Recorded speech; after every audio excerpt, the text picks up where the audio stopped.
All right, welcome back to part 2 of the most common rust that I find on these Chevy truck frames.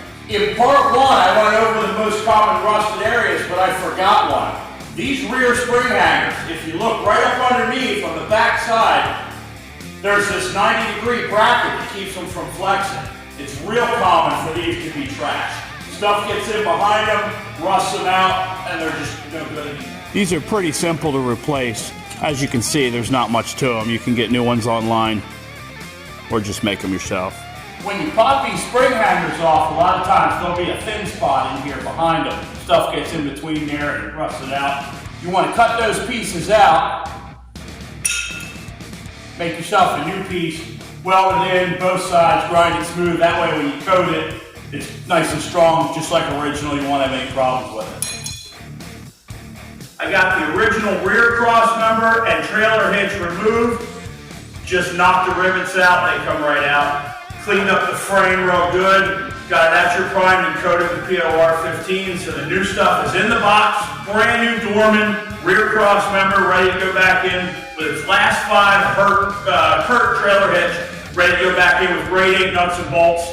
They're plug and play. They just go in, they bolt in with grade 8s. There's really nothing to it. For these center sections, I use 3/16. The whole plate is 3/16. The bottom, it's welded everywhere. It was welded from the factory. And then this little support that just keeps your frame from folding up if you bottom it out. Just a piece of 2x2, 3/16 square tubing, cut on an angle, sat in there on a 90, and then a plate welded in the front of it. So that's pretty much all there is to it. And the bump supports, same as cross member and the hitch. They're going to go in with brand new grade 8s with lock nuts with red Loctite. Piece of cake. Driver's side, same thing. 3/16 plate. You can make these out a 1/4 inch if you want it extra heavy duty for some reason. I do 3/16. It's heavier than what was in there from the factory, usually 1/8 inch. These bottoms are always thin for some reason. I forgot to mention those as well in part 1. They usually get little pinholes or whatever in them. I just cut these out.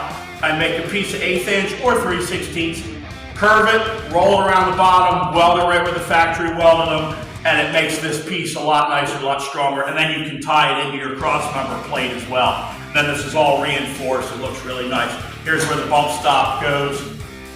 I also made a new bracket for the rear brake line hose and differential vent, and welded it to this new plate. And then you can see underneath, that's where the bottom plate is welded to the frame.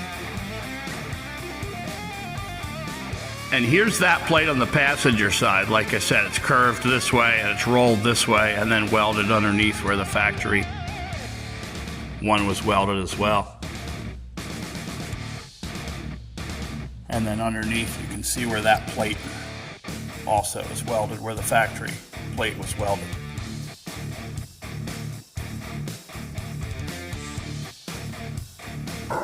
Middle cross member, self-explanatory. There's a million videos on YouTube, people installing these.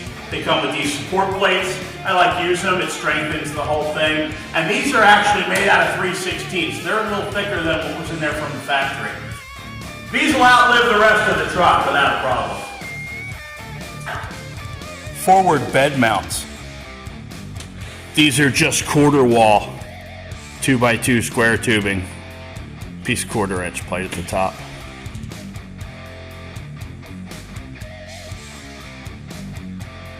These will also outlive the rest of the truck.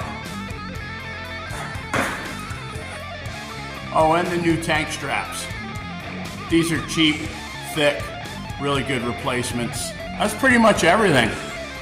I'm going to put this all back together, get the rest of the frame coated, call the customer, tell them to come pick it up. Hey, thanks for watching.